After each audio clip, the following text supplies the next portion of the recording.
So I'm going to go ahead and go over this first one. It says f of x is equal to a negative 7x plus 5. And so what we're doing is we're finding the inverse of this equation. And when you're there's a long reason as to why this happens, but I'm just going to show you how to solve the problem.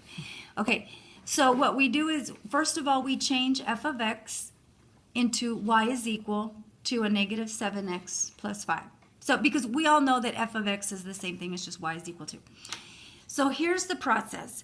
The process is that you're always going to interchange your variables, meaning the y changes to an x and the x changes to a y, and then we solve for y. So to solve for y, that's why I was grouping them for you, because it just depends on the equation.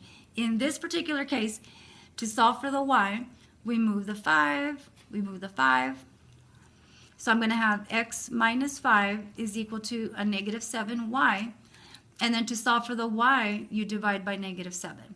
So when you divide everything by negative 7, then here 1 divided by negative 7 is a negative 1/7 x. Negative 5 divided by negative 7 is a positive 5 over 7. And so this is equal to the inverse of y. That little negative 1 just means the inverse of y, like that. And so if you notice, he has f to the negative 1 of x, which is the same thing. So this would be the same thing as a negative 1 over 7x plus 5 over 7 is equal to f negative 1 of x, or the inverse of that. And that's it.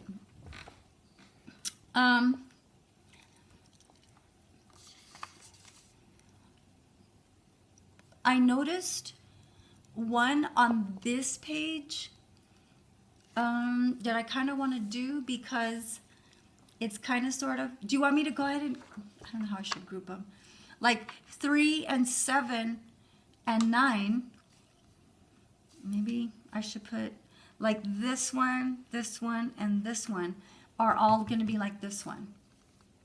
Okay. Like the one I just did. Maybe even number 10. I kind of want to do one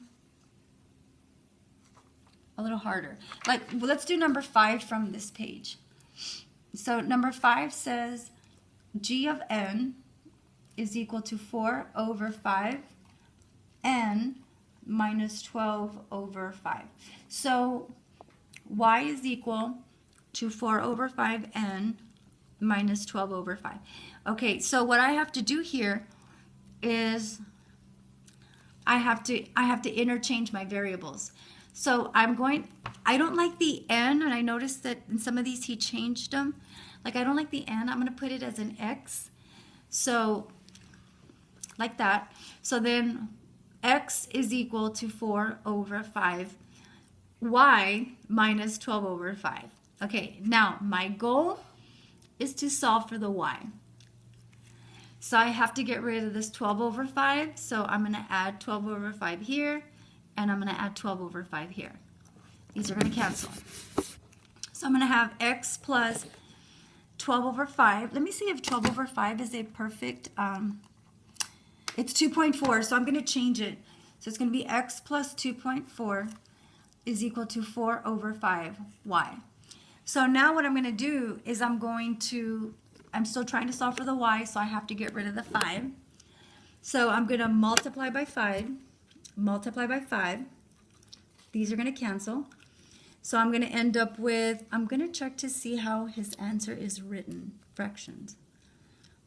Yeah, I guess. So it's going to be 5 times x, which is 5x, 5 times 2.4, which gives us 12, equals to 4y. And then finally we divide by 4.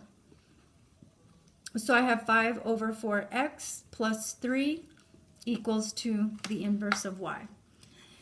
So now I'm going to change it back to the way he had an n. So I'm going to put 5 over 4n plus 3 is equal to the f inverse of n. I think it was a g